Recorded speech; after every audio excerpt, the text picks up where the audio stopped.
제가 그 열린 말씀 컨퍼런스를 이제 꽤 오래 하게 되는데요. 그 강사님들이 나가실 때마다 다 자기 일루타 치겠다고 나가요. 그리고선 굉장히 긴 일루타를 칩니다. 되게 담장을 넘기는 일루타를 치고 그 다음 강사가 무슨 말을 해야 될지 미리 다 말해버리고, 그래서 두 번째 할 때는 이렇게 되게 끝을 맺죠. 이하 동문. 오늘 이렇게 끝나면 너무 좋으시겠죠? 우리 목사님께서 이 지금 사실은 이제 오늘부터 어떻게 보면 강론이라고 할 수 있는데, 사랑이라는 것을 조금 더 구체적으로 우리가 이렇게 적용하는 부분에 있어서 또 워낙 류 목사님이 그런데 탁월하셔가지고, 저는 강론에 아주 약해요 사실은. 그런데 구체적으로 집에 가서 설거지까지 하라는 그런 명령까지 저희 집사람이 와서 들었어야 되는데 제가 신앙생활하면서 가장 어렵고 또 많은 상담을 하게 되고 또 여전히 어려운 문제 중에 하나가 변화라는 문제입니다.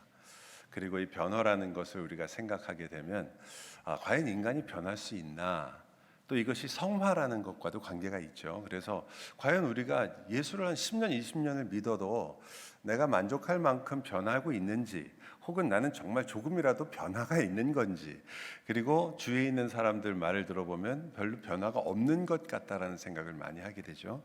그래서 어떤 분들은 인간은 변하지 않는다라고 이렇게 생각을 하고 거기에 분명히 일리가 있습니다. 그런데 저도 그렇게 인간이 변하지 않는다는 것에 대해서 어느 정도 수긍을 하는데, 하지만 인간이 변할 때가 있어요. 다른 것보다 제가 보니까 돈은 사람을 변화시킵니다. 확실해요. 그거는 제가 여러 번 봤고 지금도 보고 있어요. 돈이 생기거나 돈을 벌기 위해서나 돈을 위해서 인간은 분명히 변합니다.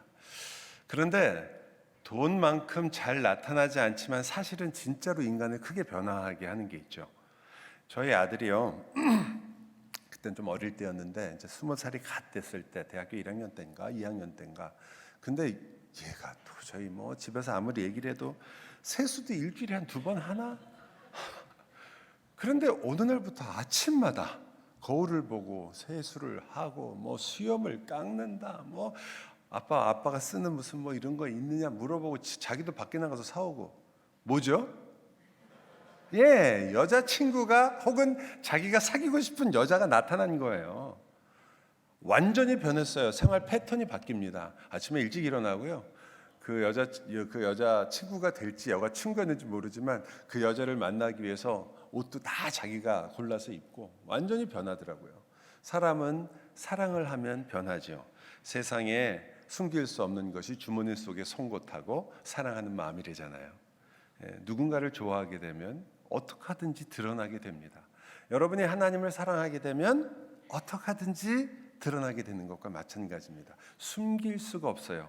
감기, 사랑, 송곳 이런 못 숨깁니다. 그런데 우리가 그러한 신앙생활을 어떻게 하는 데 있어서 변화가 만약 있다면, 우리가 지금 다루고 있는 이 사랑이라는 이것이 이제 우리에게 변화를 줄 수 있는 것인데, 사실 우리는 사랑으로 무엇이 변화되기보다는 아까 우리가 본 것처럼 특히 한국 사람들이 이 물질주의에 굉장히 깊이 물들어 있잖아요. 저도 TV에서 프로그램을 하나 본 게 있는데 그 프로그램을 왜 그렇게, 저는 그 만들기를 잘못 만들었다고 생각되는 그런 프로그램이었던 것 같아요. 아이들이 초등학교 한 1학년부터 한 3학년 정도 되는 아이들을 놓고 설문조사하듯이 질문을 하는 건데, 질문이 뭐였냐면, 너는 돈이 있지만 너무 바빠서 너랑 시간을 보내주지 못하는 부모가 좋으냐, 아니면 좀 가난하지만, 매우 가난하지만 하지만 너랑 시간을 보내고 너를 사랑해주는 부모를 원하느냐. 저는 정말 망설임 없이 다 두 번째 나올 줄 알았는데 6명 아이들이 있었는데 전부 다 첫 번째예요. 돈은 있는 부모인데 자기랑 놀아주지 않는 부모가 좋대요. 그래서 물어본 거예요. 진행자들도 깜짝 놀란 거죠. 그 대답에. 왜 그러냐 그랬더니 아이들이 생각이 없어서 그렇게 얘기한 게 아니라, 돈이 없으면 가족이 함께 여행을 갈 수 없다는 거예요. 가족이 가서 여행을 가서 자기가 가고 싶은 데 가서 자기가 먹고 싶은 것을 먹고 그리고 부모와 같이 이야기할 수 있는데 돈이 없으면 그런 것을 전혀 할 수 없다. 그게 아이들의 이유였어요. 저는 그 프로그램이 별로 좋지는 않다고 생각했지만 아이들의 마음을 들으면서 정말 깜짝 놀랐거든요. 근데 그 아이들이 클 거 아니에요? 저런 대답을 아까 했던 그 설문조사의 답을 그 아이들은 당연히 그렇게 하겠죠. 머티리얼이 얼마나 잘 살고 우리가 재정적인 자유를 갖고 있고 경제적 부를 누리는 게 얼마나 좋은가. 많은 분들이 경제적 자유를 원하고 그 자유를 원하는 이유를 안락하고 편안하며 내 시간을 갖고 그리고 어떤 때는 가족들과 함께 시간을 보내기 위해서라고 그렇게 얘기할 때가 있습니다. 그래서 경제적 자유를 얻겠다고 하죠. 그러나 저희가 알고 있는 한 경제적 자유를 얻어서 그 가정이 더 건강해지는 경우를 자주 보지 못하죠. 훨씬 더 어려움을 많이 겪는 경우를 많이 보게 됩니다. 그럼에도 불구하고 우리에게 우리가 변화할 수 있고 우리가 살아가는 데 있어서 가장 중요한 것은 그래도 뭐니 해도 이게 있어야 된다. 여러분 이게 얼마나 우리에게 하냐면 제가 전도사 시절이었는데 어떤 분이 이제 장로로 그 피택을 받으셨어요. 근데 장로 피택을 하면서 이분이 걱정을 하시는 거예요 매일. 왜 그런지 이제 어떻게 식사를 하다가 듣게 됐는데 이분이 내가 장로 피택을 받았는데 할까 말까 망설이고 있다고. 왜 그러세요? 집사님 안수 집사로 벌써 한 15년 동안 교회에 이렇게 봉사하시고 교인들도 장로님 되시기라면 많은 분들이 원하시는 것 같은데 왜 그러시냐 그랬더니 내가 사실은 뭐 말하기는 어렵지만 좀 교회에서 무슨 행사가 있으면 그래도 좀 뒤에서 이렇게 돈도 좀 내주고 또 뭐 교인들이 뭐 밥 먹고 싶다 그러면 같이 가서 밥도 좀 사주고 이런 게 필요한데 나는 그런 걸 할 수 있는 그런 재력이 없다. 그걸 굉장히 중요하게 여기시고 그것 때문에 힘들어 하시더라고요. 제가 그때 전도사여서 머리털이 빳빳할 정도로 굉장히 날카로웠던 시절이거든요. 제가 그래서 집사님 장로하시면 안 되겠습니다. 그렇게 얘기했어요. 참 어린 나이에 참 당돌했죠. 20대니까 두려운 게 없었어요. 빳빳하게 살모사처럼 아무나 갖다 들이받을 때니까 참 하셔. 그런 생각으로 장로하시면 이건 성경에 전혀 없는 조건입니다. 그때 다른 사람의 감정이나 어려움을 그렇게 돌볼 수 있는 그런 눈이 전혀 없고 마음도 없었으니까요. 지금 생각해 보면 저도 창피했지만 그러나 그것이 교회 안까지 들어온 건 사실인 것 같아요. 우리는 거기에 굉장히 많이 노출돼 있고 그래서 그것과 싸울 수밖에 없는 상황입니다. 그래서 오늘 우리가 같이 이 나누고 있는 이 사랑의 강론들 아까 남편과 아내로 갔지만 이제 저희가 오늘 나눌 건 기쁨인데 이게 어디로 갈지 우리가 한번 좀 찾아봤으면 좋겠어요. 기쁨이라는 걸 먼저 조금 저도 물론 아까와 연결된다면 갑자기 길 가다가 전혀 생각지 못했는데 $100짜리 지폐를 발견했을 때 우리는 당연히 기쁩니다. 그게 누구 것이고 어디서 왔는지 어떤 사람이 그 돈이 없어서 얼마나 고생했는지는 나중에 집에 와서 쓰면서 생각하는 거죠. 쓰면서 어쩌면 그 기쁨입니다. 그러나 설마 저희가 성경에서 그런 기쁨을 얘기하는 건 아니죠. 여기서 말하는 기쁨이라는 단어 자체는 두 가지 아주 중요한 부분을 가지고 있습니다. 하나는 우리가 깊이 열망하는 것이 있다는 것이 우선적인 조건이에요. 기쁨을 가지려면 여러분에게 무언가 하고 싶은 소원이 있어야 돼요. 아무 소원이 없는데 기쁨을 얻기는 어렵습니다. 여러분이 아무것도 바라는 것이 없다. 나는 모든 것 아무것도 바라는 것이 없다. 그럼 여러분은 기쁨을 포기하게 됩니다. 그런 사람은 없지만 그거는 왜냐하면 여러분이 바라고 있는 것이 이루어지기 때문에 기쁜 거거든요. 첫째는 소원이 있어야 되고요. 두 번째는 그 소원이 이루어져야 됩니다. 그때 우리가 기쁨을 누리는 거죠. 자식 같으면 우리 자식이 무언가 되기를 원하는 부모의 열망이 있어야 됩니다. 그 열망이 어떤 형식으로든 이루어질 때 우리는 기쁨이라는 것을 누리게 되죠. 여러분이 기쁨이 대단히 복잡하고 어려운 문제 같지만 사실 여러분 생활을 돌아보면 언제 기뻤나 생각하면 다 거기에 맞아요. 여러분이 신앙을 생활하면서도 기쁠 때 언제죠? 기도의 응답을 받았을 때 기쁘죠. 또 혹은 여러분이 하나님의 새로운 은혜를 깨달았을 때 기쁩니다. 왜? 여러분이 은혜를 열망하고 있으니까. 그것을 우리에게 이루어졌을 때 기쁜 거죠. 여러분이 아무런 소원이 없으면 사실은 욕심이 전혀 없다라고도 얘기할 수 있는데, 욕심이 전혀 없는 사람에게는 사실상 이루어지는 일에 대한 기쁨이 없죠. 여러분이 욕망이라는 것이 다 나쁜 건 아니잖아요. 그죠? 여러분이 내가 하나님께 더 가까이 가고자 하는 욕망이 없으면 그걸 우리는 욕망이라고 표현하지 않고 열망이라고 표현하지만, 사실은 근원적으로 우리가 가지고 있는 나쁜 욕심, 거짓된 욕심은 방향성과 그것을 정당화시킬 수 있는 게 없다는 것이지, 우리가 가지고 있는 열망 자체를 성경에서 거부하지 않죠. 하나님도 자신을 뭐라고 부르세요? 열심을 가진 하나님이라고 하죠. 열망하세요. 하나님도 질이라는 것을 얘기하잖아요. 열망이 있으시단 말이에요. 그러므로 이것은 우리에게 주어지는 올바른 열망이, 그것이 올바른 방법을 통하여 이루어졌을 때 우리 성경이 말하는 참된 기쁨이 되는 거죠. 그 외에 물론 거짓된 기쁨이 있고, 우리는 그 거짓된 기쁨에 아주 쉽게 속으면서 살아가는 것도 사실입니다.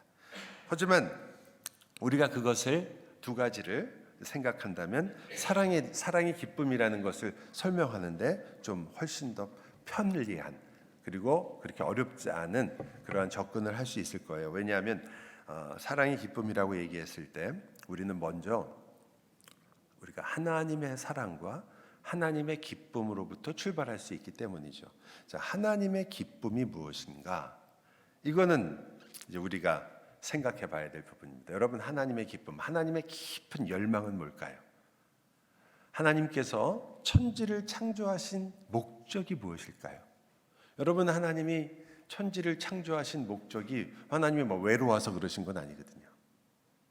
삼위 하나님으로서 하나님은 완전하시기 때문에 하나님에게 무언가를 더하거나 덧붙일 것이 없습니다.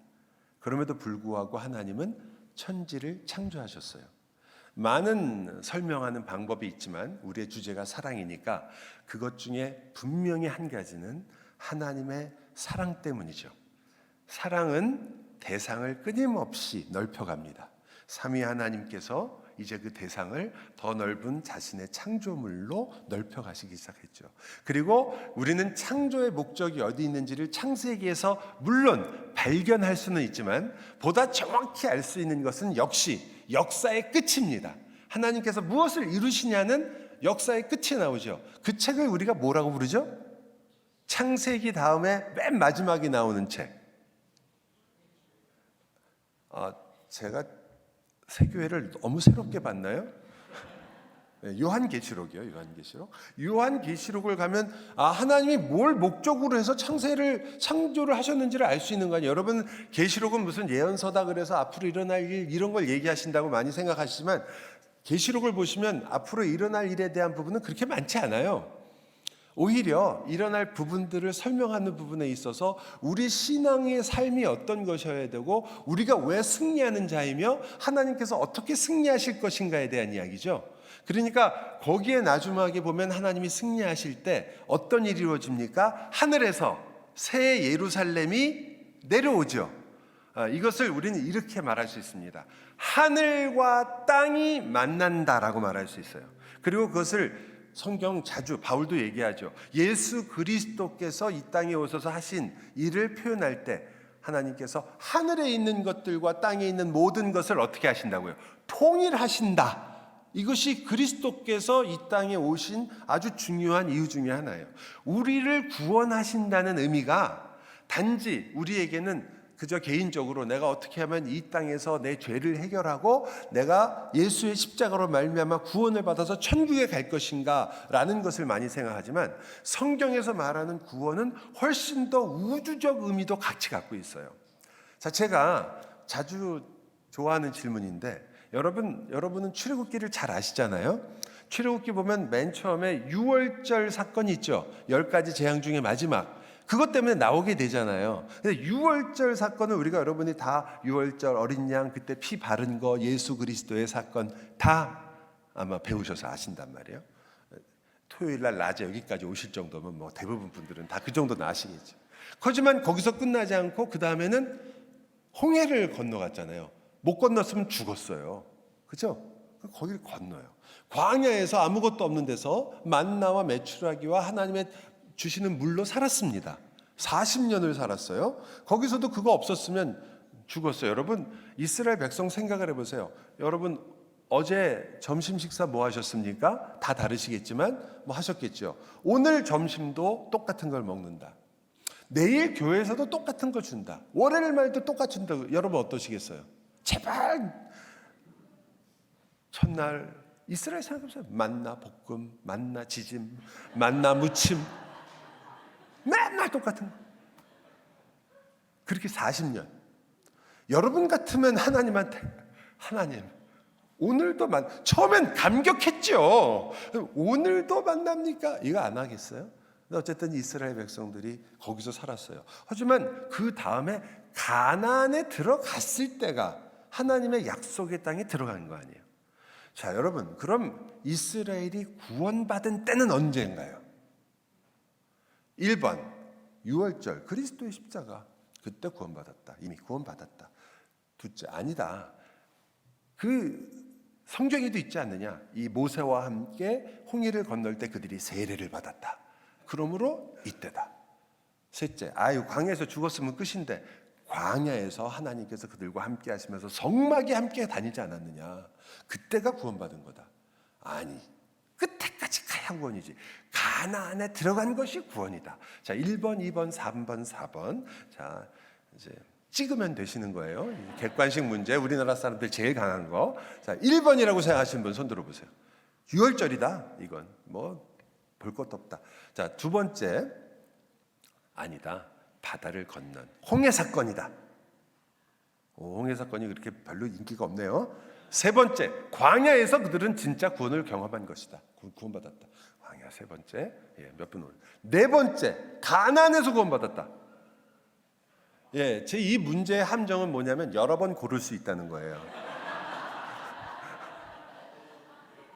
여러분이 생각하시는 구원은 대부분 다 칭의를 되게 구원으로 생각하세요. 내가 그리스도로 말미암아 의롭게 되었다라는 것을 여러분은 구원과 거의 막상막하로 생각하세요. 구원은 훨씬 더 어마어마한 사건이고요. 여러분의 인생 전체를 걸치는 일이에요. 여러분 성경에 있는 내용, 오늘도 목사님 말씀하셨잖아요. 부부의 사랑이라는 것이 하나님의 영광에 이르는 그 거룩하고 흠없게 하는 일의 최초의 시작으로서 성경이 기록한다. 이거는 바꿔 말하면 이런 뜻이에요. 여러분의 부부로서 주님께서 부르셔서 서로 사랑하게 하신 것이 구원이에요. 구원. 성도에게는 구원의 한 부분이에요. 여러분이 기도하고 또 여러분이 말씀을 읽는 것도 은혜의 수단이라고 어제 마지막에 여러분과 함께 얘기할 때 우리가 어떻게 이것을 이룰 것인가 할 때 말씀, 성찬, 그리고 기도를 얘기했잖아요. 이게 아주 전형적인 은혜의 수단들이거든요. 물론 그 은혜의 수단들이 조금 더 다양하게 설명할 수 있지만 그게 가장 근본적인 거예요. 그것이 은혜의 수단들이 뭘 하고 있는 거죠? 여러분의 구원을 어떻게 하는 거예요? 이루어 간단 말이죠. 여러분의 구원은 이미 받았고, 그죠? 유월절 때 그리스도의 십자가로 말미암아 구원은 받았어요. 하지만 성경은 그것을 구원을 받았지만 시작이라고 얘기하는 거죠. 하지만 이게 보증수표예요. 보증수표. 그래서 이것이 부도가 안 나요. 하지만 이 구원은 보증수표지 진짜 돈이 아니에요. 진짜 이게 당좌 수표인 거죠. 여러분의 수표가 돈이 아닌 거죠. 진짜 돈을 바꿀 수 있는 가치를 얻는 것이 가나안이라면 여러분의 모든 과정은 그 모든 것을 구원 속에서 이루는 것이기 때문에 구원의 전 과정이에요. 이게 여러분 성경은 너가 구원의 우물에서 물을 기르리라 그러죠. 구원의 우물에서 물을 기른다. 거기서 그 기쁨을 맛본다고 그래요. 그러니까 구원 전체가 여러분에게 기쁨을 줄 수 있는 거예요. 여러분이 유월절 때만 기쁜 게 아닌데 우리는 주로 유월절 때 기뻐하죠. 여러분 예수 처음 만났을 때 여러분 되게 간증을 하시라 그러면 처음 만났을 때 얘기를 제일 많이 하세요. 다음에 목사님하고 만날 기회나 혹은 어디서 간증할 기회가 생기면 그때 처음 만난 걸 얘기하지 마시고 오늘 와이프랑 싸운 걸 얘기하세요. 남편하고 막 말다툼한 거. 그때 주님께서 나에게 어떻게 그것들 안에서도 내 마음을 평안으로 인도하셨으며 그것들을 극복하게 하셨는가. 그게 구원 간증이에요. 여러분은 대개 구원 간증 그러면 내가 언제 예수님 만나가지고 그때 그러니까 맨날 구원 간증을 하시다 보면 어떻게 되냐면 내가 얼마나 나쁜 놈인가를 증명하시는 거예요. 맨날 내가 얼마나 나쁜 놈이니까 서로 여러 명이 간증을 하시면 첫 분보다 두 번째 분이 더 나쁘고 세 번째는 더 나쁘고 나중에 막 거의 깡패, 조직가, 폭력배 다 나와. 자기가 더 나쁜 놈이라 이거지. 그런데 내가 주님께 구원받았다 이거 강조하기 위해서. 의도는 알아요. 하지만 구원의 간증은 거기 있는 게 아니라 여러분 오늘 여기 와 계신 이 순간이 여러분 구원의 간증이에요. 우리가 다 구원을 받고 있는 그 순간이고 이 구원에 참여하고 있으니까. 그래서 우리가 그 기쁨을 누린다는 것은 여러분이 사실 어느 순간에서라도 이 기쁨을 누리는 것이 마땅하며 그리고 기뻐해야 되는 거죠. 그걸 바울이 뭐라고 표현해요? 항상 여러분이 외울 수 있는 가장 좋은 성경. 세 절은 여러분이 언제든지 외울 수 있어요. 쉬지 말고 범사에 항상. 이 뒷부분이 중요하죠. 이것이 바로 너희를 향한 그리스도 안에서 하나님의 뜻이다. 하나님의 뜻, 여러분이 어떻게 살아야 되는 뜻이기도 하지만 하나님께서 여러분을 하나님의 진정한 그 열망이 어디에 있는가를 보여주는 말씀이기도 해요. 하나님의 열망은 어디 있을까요? 하나님은 무엇을 열망하실까요? 하나님은 여러분을 열망합니다. 하나님에게는 여러분이 모든 것과 같아요. 하나님은 여러분이 가진 것에 큰 관심이 없어요. 다 하나님 거니까. 또 여러분이 주시겠다고 하는 것에도 하나님은 그것으로 인해서 더 거룩해지시지도 더 높은 신이 되는 것도 아닙니다. 그러나 하나님께는 하나님의 사랑을 함께 나눌 열망이 있는데 그 열망이 바로 여러분이에요. 하나님의 모든 관심은 여러분에게 있기 때문에 여러분이 가진 것들을 다 뺏어서라도 여러분이 하나님의 열망에 맞는다면 뺏는 분이에요. 당연한 거 아니에요? 여러분이 자녀들을 사랑하기 때문에 자녀가 가위를 갖고 놀면 반드시 뺏습니다. 안 그런가요? 자녀를 사랑하기 때문에 여러분이 과일을 주면서 얘야 가위를 조심해서 갖고 놀아라. 여기 놓으면 찔리니까 엄마 봐 찔리지. 그러니까 절대 이렇게 조심해서 갖고 놀아라. 처음부터 그런 부모가 없죠. 일단 뺐죠. 그리고 아이가 가위를 다룰 수 있을 때 줍니다. 여러분 왜 하나님을 여러분은 여러분을 만을 사랑하시는 분이라는 걸 자꾸 잊어버리세요.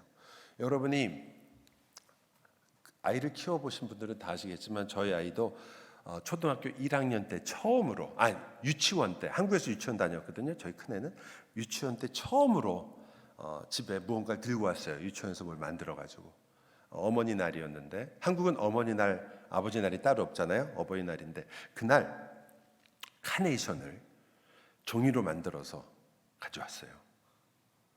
그걸 카네이션이라고 인식할 수 있는 건 저와 저희 집사람밖에 없습니다. 아무도 카네이션이라고 생각할 수가 없어요. 빨간색이라는 것 외에는 아무런 그 풀이 손에 묻어가지고 그 빨간색의 대부분이 검은색이 됐고 그리고 밑에 묶은 것이 이게 종이인지 신문지인지 알 수가 없는데 그걸 들고 왔는데 저희가 야 그게 뭐냐 도로 갖다 버려. 안 그랬습니다. 그거를 받고 저희 집사람은 남몰래 눈물을 흘렸어요. 뒤로 돌아서서. 저는 물론 울지까지는 않았지만 상당히 감격스러웠습니다. 이 아이가 무언가를 자기 손으로 만들어서 갖고 왔다는 게 너무 기뻤던 거죠. 여러분 그때 그 카네이션 때문에 좋아했겠습니까? 여러분 어떠세요? 그 카네이션이 그렇게 귀하고 그래서 좋아했겠습니까? 아니잖아요. 부모의 마음과 모든 관심은 자녀에게 있습니다. 하나님의 모든 관심은 여러분입니다. 하나님에게 전부는 여러분이에요. 그 열망이에요. 그래서 여러분을 구원하여 하나님과 함께 영원히 즐겁게 사는 것, 그 계시록의 마지막에 나오는 이 성전에는 하나님이 함께 하심으로 그래서 빛도 해도 필요 없습니다.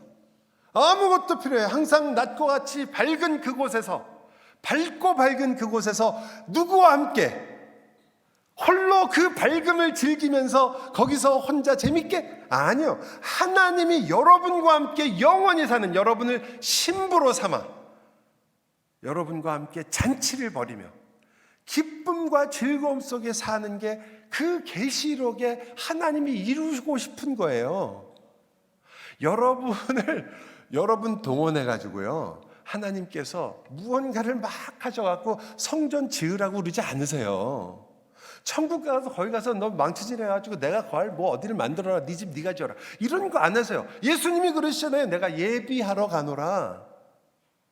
여러분하고 있을 곳을 하나님께서 예비하셔서 여러분을 다 그곳에 오게 해서 즐기고 기뻐하시는 게 목적이에요. 근데 여러분, 그것이 우리 신앙생활의 진짜거든요. 진짜 그게 참 모습이고, 우리는 그 그림자를 지금 맛보면서 살아야 되는 게 신자예요. 그때의 그 기쁨을 지금 맛보면서 살아야 되는 게 신자예요. 그러면 여러분 생각해 보세요. 여러분이 예수를 믿을 때 참 웃긴 게, 우리가 하나님께 무언가를 해드린다라는 생각을 많이 하거든요. 여러분은 예배하러 온 기보다는 예배를 드려주러 오시죠. 하나님한테 예배를 한번, 그래도 내가 신자인데 교회 와서 예배는 한번 드려야지, 그리고 나서 뭐 다른 걸 해야겠지, 이런 생각을 더 많이 할 때가 많고, 또 여러분이 헌금을 하며 헌상을 할 때도 여러분 생각에는 그래도 교회 왔으니까 내가 하나님의 일을 위해서 이만큼을 드려야지 라는 생각을 하십니다. 그건 나쁘다는 게 아니라, 여러분을 하나님께서 부르실 때, 구약에도 자주 나오지만 여러분이 가진 것을 하나님이 받고 싶어서 여러분을 부르시는 적은 없어요. 다 하나님 건데, 그잖아요. 쉽게 말하면 하나님은 절대로 여러분을 앵벌이 시키지 않습니다. 여러분 보고 나가가지고 전도해서 사람 앉혀가지고 여기서 그 사람 앉혀서 그 사람이 와서 헌금하고, 그래서 뭐 목사를 먹여 살려라, 이런 거 안 하십니다. 하나님께서 여러분이 가지고 있는 어떤 것을, 내가 뭐 내 모든 것을 헌신하고 내 인생을 헌신해서 선교사로 나가서 아프리카에서 내 모든 걸 바쳤다. So what? 여러분이 아무리 그렇게 해도 하나님한테 방해가 되지. 우리가 하는 일이 방해가 되지, 하나님이 직접 하시는 것에 비하면 절대 아무것도 보탤 게 없어요. 우리가, 여러분이 신앙생활을 열심히 해도 하나님께 방해가 되는 일을 우리가 훨씬 많이 합니다. 하나님의 일에. 하지만 하나님께서는 그것이 기쁘시거든요. 여러분 생각해 보세요. 예수님이 직접 오셔가지고 아프리카에 가서 전도하는 게 낫겠어요?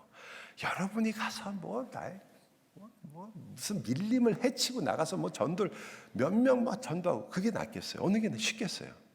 생각을 해보세요. 당연히 예수님이 낫죠. 근데 왜 안 하시냔 말이에요. 여러분이 아까 말씀드린 대로, 제가 유치원 가고 대신 만들어주는 게 훨씬 예쁘겠어요? 아니면 걔가 하는 게 예쁘겠어요? 근데 비교할 수 없는 거예요. 그런데도 아이가 하는 걸 끝까지 지켜봐요, 부모는.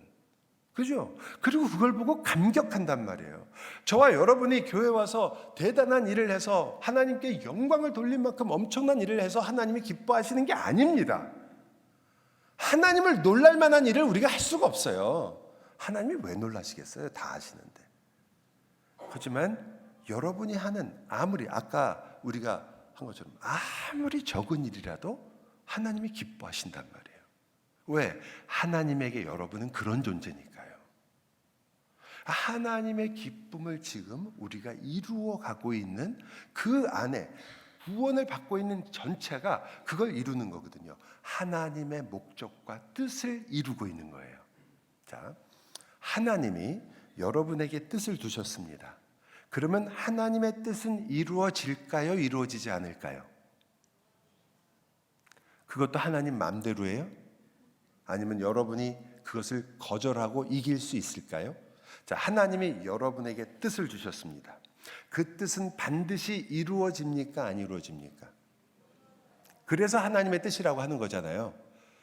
하나님께서 그 뜻을 바꾸신다고 하는 우리의 잠정적인 하나님의 구원의 역사 속에서 하나님의 뜻이 바뀌는 것처럼 보이는 구절들이 있지만, 그것도 결국은 하나님의 영원하신 뜻을 이루려고 하는 거예요. 그죠? 자, 그렇다면 여러분에게 하나님의 영원하신 뜻이 있어요. 그 뜻은 이루어지는 거죠. 그 열망이 뭐냐면, 여러분을 죄로부터 구원하여 하나님과 함께 영원한 나라를 즐겁게 사는 거예요. 아시죠? 자, 그렇다면 그 뜻은 이루어질까요? 자신이 없으신데? 그 뜻은 이루어집니까? 저는 그래서 이상한 거예요. 여러분이 이것을 이루어진다고 아멘을 하셨으면 논리적으로 볼 때 여러분이 이제부터 앞으로 가는 길은 영원한 기쁨을 누리는 길이에요. 그죠? 그렇잖아요. 그러면 여러분이 그 가는 길 동안에 이런 식으로 생각해 보세요. 어떤 이유에서인지 모르지만 제가 우리나라 같은 경우에 고등학교 3학년인데 계시를 받았건 혹은 누군가의 확증을 받았건 넌 서울대 수석 합격이다. 내년에. 그게 확실해요. 변하지 않는 거예요. 그럼 지금부터 어떻게 할 것 같아요, 제가? 첫째, 공부 안 하고 논다. 어차피 받을 거. 그죠? 첫째. 두 번째, 그 서울대 합격하면 뭐예요? 1학년 가서 떨어지면 그만인데? 학점이 안 나오면 떨어지는 거 아니에요? 그러니까 그 공부를 따라갈 수 있도록 준비한다. 두 번째, 머리가 있는 친구죠. 세 번째, 그거와 관계없이 나는 서울대만이 목표가 아니라 내 인생 전체를 생각하면서 더 열심히 살고 공부한다. 어떤 게 사실은 맞는 건가요? 적어도 2번, 3번이 돼야 맞는 거죠. 1번은 할 수 없잖아요. 여러분에게 영원한 기쁨이 있다면 여러분이 그래서 신앙생활을 해이하게 하거나 마음대로 사는 게 아니라 그걸 준비하며 사셔야 될 거 아니에요. 미국에 와서는 이런 예화를 쓰기가 참 어려운데 저는 이제 한국에서 군대를 다녔어요. 군대 얘기 나오면 여자분들이 굉장히 싫어하시지만 여러분 군대 가면 매일 세는 날짜가 뭐냐면 제대 날짜예요. 저도 군대 딱 처음 가니까 제일 위에 있던 그 고참이 그러더라고요. 너 군대 며칠 남았냐? 셀 수도 없죠. 3년인데 1000 며칠 남았습니다. 내가 너라면 난 죽었다. 나는 25일 남았다. 여러분 그 남은 날짜를 가진 사람이 어떻게 사는지 아세요? 정신 차린 사람들은 그 마지막 제대하기 전에 몇 개월 동안 매일 토플 시험 공부를 해요. 토익 공부하고 왜? 학교로 돌아갈 거. 또 어떤 사람은 취직 시험 공부를 합니다. 왜? 여기가 다가 아니니까. 그러니까 제대한 다음을 생각하는 거죠. 말뚝박기 전에는. 그러니까 여러분은 왜 이렇게 사세요 도대체? 여러분은 전부 말뚝박을 분처럼 사세요. 이 세상이 다인 것처럼 사세요. 그래서 이 세상에서 끝을 보시는 것 같아요. 그래서 이 세상에서 사업이 성공하면 그러면 성공한 사람인 줄 아세요? 여러분 군대에서 훈련 잘 받아가지고 포상 휴가 받으면 그게 진짜인 줄 알고 그게 단 줄 알고 살면 다 미친 사람이라고 그래요. 제가 정신이 있는 애냐? 너 그래 포상 10번 가라. 난 제대한다. 이러죠. 여러분 어떻게 여러분의 인생을 그걸로 계산을 해서 전 이해가 안 가요. 여러분은 지금 영원한 나라를 받을 사람으로 준비해야 될 사람들인데 여러분의 인생을 어떻게 준비하시는 건지 여기까지 얘기했으면 여러분 다 알아들으셨을 테니까 여러분의 영원한 기쁨을 준비해야 될 거 아니에요 지금요. 그걸 누릴 거를. 그래서 성경에서 항상 기뻐하라고 하는 거예요. 그냥 기쁜 일은 없지만 그래도 내가 기뻐하지 않으면 내 마음만 상하고 기뻐하지 않으면 그래 억지로라도 기뻐하고 웃자. 이거는 세상에서 하는 방식이에요. 자기 체면 외에는 방법이 없잖아요. 나는 괜찮은 사람이다. 나는 잘된 사람이다. 이 방법밖에는 방법이 없거든요. 옛날에 그래하고 여러분이 장로교와 그 알미니안주의를 혹시 아시면 아시겠지만 신학자들이 하는 조크 중에 이게 있어요. 지옥에 갔더니 알미니안주의자들은 자기가 끝까지 자기 책임을 책임지겠다는 사람이거든요. 마지막이라도 내가 죄를 지면 하나님께 어떻게 들어가겠느냐 이런 사람을 알미니안주의라고 되게 얘기해요. 그 사람이 지옥에 온 거예요. 기도하면서 내가 평생 주님 위해 살았는데 마지막에 한 번 잘못해서 여기 왔다고 막 땅을 치는 거예요. 근데 옆에 보니까 장로교인도 있네. 지옥에서 장로교인이 막 기도를 하는 거예요. 막 뜨거워가지고 펄펄 뛰면서 뭐라고 하나 들어봤더니 나는 내가 예정된 사람인 줄 알았는데 아니었다고. 그래서 거기 왔다고. 여러분 신자가 하나님께서 약속하신 것이 분명하다면 이 신자의 삶이 하나님께서 끝까지 그를 지키신다는 걸 알기 때문에 이 두 가지가 당연히 만나야죠. 그죠? 당연한 거예요. 그래서 그것이 여러분의 삶 속에 이루어진단 말이죠.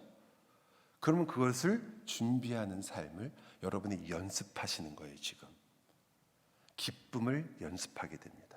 자, 하나님의 기쁨이 그렇기 때문에 하나님은 그 뜻을 그렇게 이루십니다. 이제 당연히 우리는 우리의 기쁨을 생각해야 되겠죠. 우리의 기쁨은 무엇인가? 이것이 우리로 하여금 우리의 기쁨의 진정한 목적을 하나님의 기쁨 때문에 좀 바꾸게 해야 됩니다. 여러분은 여러분의 열망이 있겠죠. 성공이 있을 수 있고 여러 가지가 있을 수 있습니다. 그러나 이제 하나님의 열망을 알게 된 하나님의 백성들의 열망도 바뀌죠. 이제 뭐가 열망이 돼요? 하나님이 열망이 되는 거죠. 하나님이 우리를 소원하시는 것처럼 우리는 누구를 소원합니까? 하나님을 소원하죠. 그래서 시편 73편 보면은요, 아삽이 정말 우리가 너무 좋아하는 시를 지었죠. 하나님, 제가 정말 미끄러질 뻔했습니다. 정말 실족해가지고 내가 우리식으로 말하면 너무 시험이 크게 들었습니다. 왜냐하면 나는 이렇게 하나님을 열심히 섬기며 주님 뜻대로 살려고 하는데 저 왼수들은 하나님을 비웃고 자기 마음대로 삽니다. 그런데 쟤들은 왜 이렇게 돈이 많아요? 쟤들은 왜 이렇게 잘 먹고 잘 살아요? 나는 이렇게 힘든데 어떻게 쟤들은 하는 일마다 잘 됩니다. 쟤들이 집을 사면 집값이 뛰고 내가 뒤따라서 집값을 사면 집값이 떨어지고 이게 되게 도대체 왜 신자는 이렇게 살아야 됩니까? 그러면서 원망을 하는 거예요. 아, 그래, 저들이 죽을 때는 비참하게 죽겠지. 아니요, 얼굴이 피둥피둥 살이 올라가고 너무 행복하게 살다가 그러다가 죽는 거예요. 자식은 잘못되겠지. 아니, 자식도 잘 돼요. 이게 어쩔 줄을 모르는 거죠. 아삽이 너무 실망을 해서. 아삽이 뭐라고 그래요 거기서요? 성전을 통해서 그가 하나님의 은혜를 알게 되고 마지막에 이렇게 말합니다. 아, 주님께 가까이 하는 것이 복이라. 무엇이 복인지를 이 사고 자체가 변화되는 거죠. 여러분, 이 가치관의 변화가 구원의 내용인 거예요. 여러분이 이전까지는 보물이 무엇인지 몰랐기 때문에 내가 가지고 내가 누릴 수 있는 게 보물인 줄 알았지만, 그러나 이제 여러분이 알게 된 거죠. 하나님이, 여러분 아까도 찬양하셨잖아요. 하나님 주는 나의 상급이다. 그분이 나의 복이다. 그분이 나의 열망의 주체예요. 하나님이 가진 것, 그것이 우선이 아니라 나에게 주실 수 있는 것, 그것이 우선이 아니라 하나님 자신이 우선이 되기 시작하는 거죠. 저는 아들이 둘이라고 그랬잖아요. 정말 재미없죠. 제 동서는 딸이 둘이에요. 그 집에 가면 분위기가 화기애애합니다. 놀러 갔는데 아빠랑 같이 들어가니까 2층에서부터 애들이 뛰어내려요. 아빠! 그리고 나와서 뭐 쭉쭉 빨고 뽀뽀하고 난리 났어요. 저희 집은 아빠 왔다 그러면 정말 좋은 날은 방 안에서 왔어? 하이 아빠. 문 열고 내다보지도 않아요. 하지만 문을 열고 나오게 하는 방법은 있죠. 옛날이니까 야, 피자 사왔다. 그러고서는 아빠가 야, 치킨 사왔네. 그러면 애들이 후다다다다다다 내려와요. 그러면 아, 내가 잘했다. 이거 사오길 잘했구나. 근데 저를 잠깐 보고 그 다음에는 손에 들린 그 피자만 붙잡아서 뺏어갖고 곧바로 2층으로 올라가 버려요. 그때는 다시 한번 비해. 내가 왜 아들을 낳았던고. 그게 여러분, 제 얘기 같지만 제가 여러분 얘기한 건 아시죠? 하나님께 나와서 응답받고 감사하는 거 좋습니다. 근데 여러분이 혹 그것을 간증하거나 쉐어링을 한다면 그 쉐어링에서 마지막에는 누가 나와야 돼요? 하나님이, 그것을 주신 그 하나님이 어떤 분이신가를 배웠어야지. 받은 것이 얼마나 나를 기쁘게 했는가로 끝난다면 그거는 간증이 아니라 사실은 지 좋은 일 지가 한 거죠? 아니란 말이죠. 우리는 왜 하나님께 가지 못해요? 하나님은 우리를 구원하시고 예수를 주셨으면서도 하나님의 눈길은 우리에게 있잖아요. 우리에게 주신 많은 것에 있지 않아요. 우리가 들고 있는 어떤 것에 있지 않습니다. 여러분이 받았다고 좋아하는 그 은혜에도 하나님의 눈길이 있는 게 아니라 여러분에게 있어요. 여러분이 은혜를 누렸지만 그러나 오늘은 답답하고 힘들고 쓰러지고 여러분이 눈물을 흘리며 앉아있는 그 자리에 주님의 눈이 있지, 여러분이 예전에 받았던 은혜, 내가 너한테 주었던 그 많은 것들, 거기에 하나님의 눈이 있지 않아요. 왜? 하나님의 관심은 바로 여러분 자신이니까. 그렇다면 우리도 우리의 모든 기쁨을 누릴 수 있는, 우리의 열망이 무엇일 때 이 기쁨을 누릴까요? 하나님에게. 그러면 여러분은 그 기쁨을 누릴 수 있는 첫 번째 일을 하고 있는 겁니다. 여러분의 열망이 하나님이 아니라 하나님이 주시는 것이라면 여러분은 기쁨을 계속 항상 누리기는 어렵습니다. 가끔은 누릴 수 있겠죠. 또 여러분이 만일 하나님이 아니라 하나님이 주시는 것도 아니라 심지어 세상의 것에 있다면 여러분은 단 한 번도 진짜 기쁨을 누릴 수가 없을 겁니다. 그러나 여러분이 100% 진정한 기쁨을 누리고 싶다면 하나님을 열망하셔야 되는 거죠. 왜냐? 여러분, 제가 여러분에게 이렇게 설명을 드리면 좋을까요? 내가 치유할 수 없는 그러한 병에 걸렸습니다. 만약 여러분이 여러분의 건강을 열망하고 있다면 여러분은 계속해서 어려울 수밖에 없습니다. 여러분이 만약 누군가 내 병을 고쳐주기만 한다면 참 감사하다는 것에 있다면 여러분은 감사할 수 있습니다. 그러나 여러분이 하나님을 열망하면 하나님께서 내 인생에 베푸실, 그리고 이 어려움 속에서도 나와 함께 고통을 나누시는 그 하나님을 알게 되고 발견하며 그 주님을 알아가는 놀라운 은혜를 여러분은 반드시 경험할 수 있습니다. 만일 여러분이 사업에 너무나 힘들고 어려워서 그 일들이 정말 나의 인생 전체를 송두리째 무너뜨리고 힘들게 하는 일이 있을 때 여러분이 그 문제를 해결하려고 그 문제를 열망하고 있다면 여러분은 끊임없는 좌절과 절망감에서 헤어나오기가 굉장히 힘드실 것입니다. 여러분이 하나님을 열망한다면 여러분은 두려워 말고 놀라지 말아라. 너의 인생은 내 손안에 있다라는 그 주님의 은혜가 무엇인지를 정말 알고 배우게 되고 주님께 가까이 가게 될 것입니다. 여러분, 이 인생에 아까도 말씀드렸지만 하나님이 약속하신 것이 이루어진 것을 믿는 사람들은 정말 이 인생을 사는 데 있어서 말할 수 없는 자리에 있는 사람들입니다. 여러분은 쓰러져도 주님 손안에 있는 사람입니다. 여러분은 눈물을 흘리며 땅을 치고 하나님 정말 죽었으면 좋겠습니다. 우리가 그런 거 아니고 엘리야가 그랬잖아요.